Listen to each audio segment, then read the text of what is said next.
Welcome back, boys and girls. I'm Miss Anna, and I'm so happy that you are able to join me today.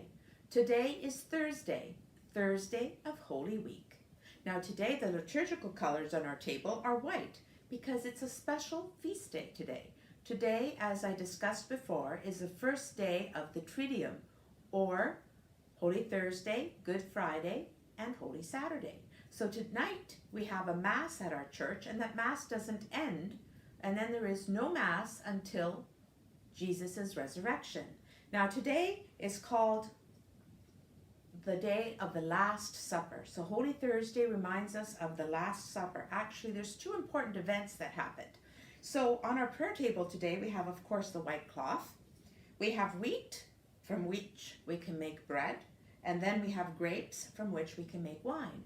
Because these are the gifts we bring up to the altar. We bring up bread and wine, and Father turns that into the body and blood of Christ. So this is the institution. Today's Mass is about the first Mass instituting Holy Communion.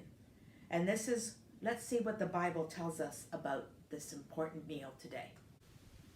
When Jesus and his friends were seated at the table, Jesus looked around at them. Then he said, "I would like to always stay with you." So do you know what he did? He did a very important thing. Jesus took some bread, broke it, and gave a piece to each one, and said, "This is my body, which will be given up for you. Do this in memory of me."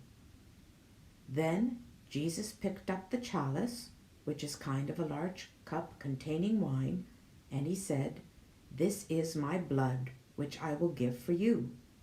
The bread and the wine still looked and tasted like bread and wine, but they were now the body and blood of Jesus. At the Last Supper, Jesus wanted to tell his friends and all of us, "I love you all so much that I will continue to be with you to help you. I give you my body and blood to always be your food." When we go to Mass, we remember what Jesus did at the Last Supper. At every Mass, the priest says what Jesus said at the Last Supper. "This is my body. This is my blood." When the priest does this, something wonderful happens. Jesus is really with us again.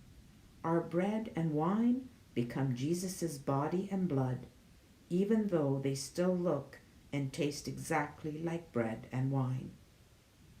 For some of you, when you're old enough, you will be able to receive Jesus in Holy Communion, just like the grown-ups and older children do at Mass.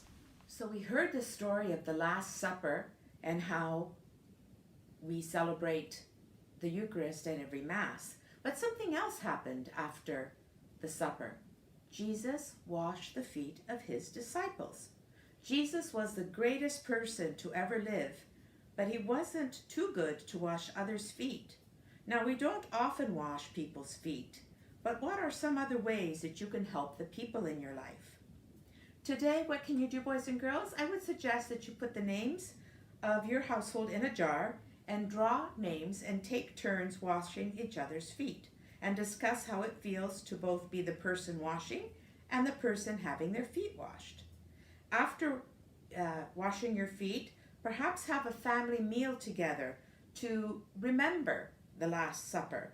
Consider setting an extra place setting for Jesus, and include at his space some bread that can be broken as a family to celebrate the institution of the Eucharist.